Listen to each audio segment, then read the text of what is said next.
Okay, thanks for jumping in. Let's get started.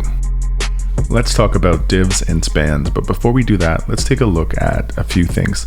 So we want to know what the difference is between a block element and an inline element. So I've created a p tag here with some lorem, and then I've also created another p tag here with an anchor tag nested inside of it and some lorem as well. So let's go to the browser and check out what's going on here. So all I did here, guys, was I just, turned on the inspector. So depending on what you have here, you can right click, jump down to the inspector, and that will open up your inspector.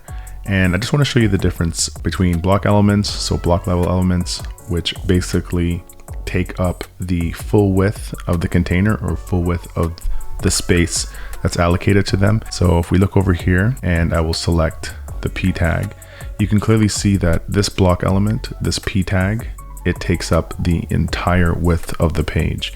And we go down here, and just to give you a little bit more clarification, we'll click on this p tag down here. It does the same thing.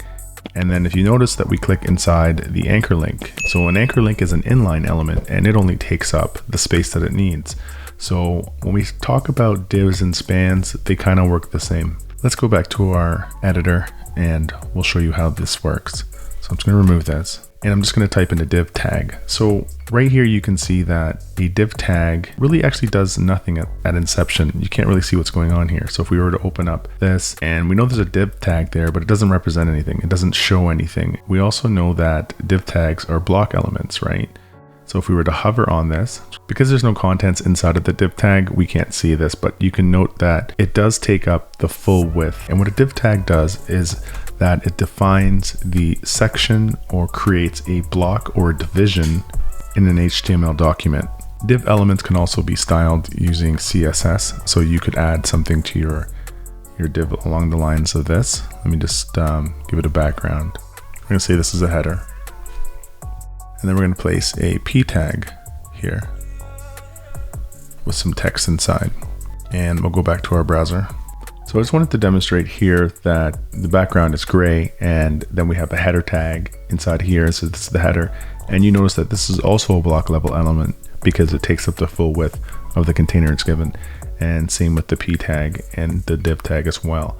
At one point, the div tags used to be used a lot in HTML to kind of create page structure and, put things within context of how you're laying out or creating your page. I find that like nowadays I would only reach for a div tag when there is no semantic tags available. So we'll get into semantic tags in the next lesson.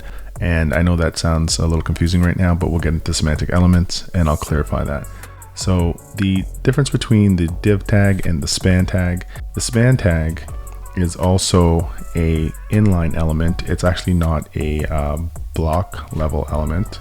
And we'll jump back to the browser. We'll give this a refresh. And we will see that if we were to just examine this and click on the span tag, you'll see that it only takes up the space that it requires. It doesn't try to fill the whole container that it's in. So once again, the difference between block level elements is that they will take up the entire width of the container, and the inline elements will only take up the space that they need. So divs inherently use all of the global attributes as well. So all the global ones that we've talked about in previous lessons.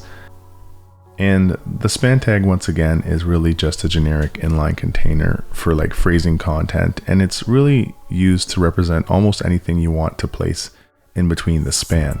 So the span can take other inline elements, but you can't place a block level element inside of a span tag. I think you will get an error and it won't validate your HTML correctly. So inline elements that can go inside of a span tag, it could be anchor tag or a link. It could be an image. It could be like an input. We'll get to other like inline elements in future lessons. I just want to clarify the difference between spans and divs and how you can use them to kind of lay out your HTML.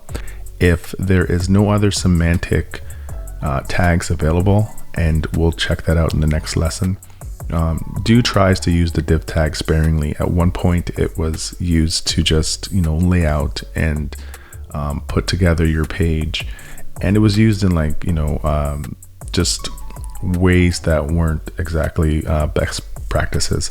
So keep that in mind. I'm going to throw in one more tag here, and this one's called the horizontal rule. So you can think of it as kind of like a semantic, I guess, divider or break between like paragraphs and content. So you can't really see it here that well, so I'm going to make sure it's a little bit visible here. So I'm going to add a class to it. Okay. And, once again, it's used to kind of act like a thematic break between paragraph level elements. So you can use this. So lastly, the horizontal rule, it takes all of the global attributes as well.